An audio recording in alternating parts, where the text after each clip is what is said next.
Misinformation legislation is taking off around the world, Australia becoming the latest country to crack down on social media, introducing a bill that could fine platforms for failing to prevent, quote, misinformation. Could a law like that happen here under Harris? Back in 2019, she made her thoughts pretty clear. We will hold social media platforms accountable. If you act as a megaphone for misinformation or cyber warfare, if you don't police your platforms, we are going to hold you accountable as a community. There has to be a responsibility that is placed on these social media sites. They are directly speaking to millions and millions of people without any level of oversight or regulation, and that has to stop. Our next guest has been following this from the beginning in his Twitter files probe of Brazil, Michael Shellenberger. He is the CBR chair of free speech at the University of Austin, and he joins us now. Michael, it's great to have you back. So are you surprised that censorship, even surveillance, that these issues aren't taking more of a center stage in this election? Because it's very clear that from what we're seeing abroad in some of these Western countries, that it's coming here. Yeah, that's right. It's great to be with you. It's already been here, Michael. I apologize. It's already been here. Yeah, absolutely. Yeah, for me, it should be the number one issue, because if you do not have free speech, then you cannot have free and fair elections, and you don't have democracy. You know, our country was founded on the idea that the government doesn't give us permission to have free speech. Free speech is an inalienable right given to us by God, and it comes before the government. So we have free speech to decide what the government is.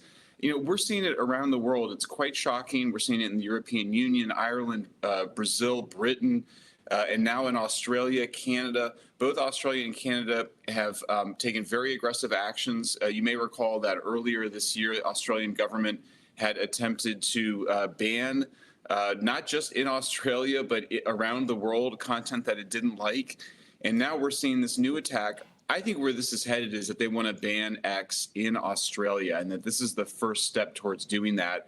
It's terrifying because they're attempting to censor us in the United States in part by getting censorship in other countries that then would ban content in the United States. And as you just saw there, both Kamala Harris and her vice presidential candidate, Tim Walz, have both endorsed government censorship. I mean, it's shocking to say government censorship of what we're allowed to say online. Yeah, it's really, I'm so glad you make that connection between, you know, censorship, democracy, our elections in so many ways. I mean, I just think Elon Musk, at least the state of things right now in the United States, I think we'd be having a different election right now if we didn't have the freedom of X, right?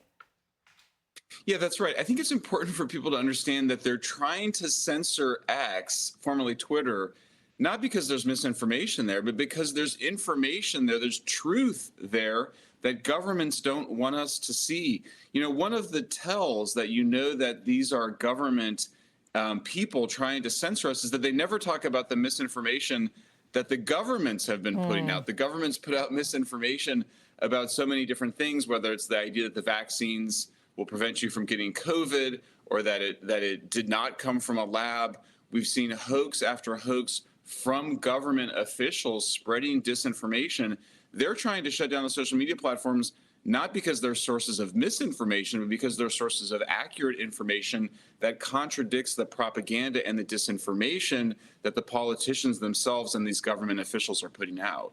It's so true. One person's misinformation is another person's inconvenient truth, right? They just don't want it. Absolutely. You're right. The social media has been used as a source of propaganda, both to push what they want us to see or keep us from seeing what they don't want us to see.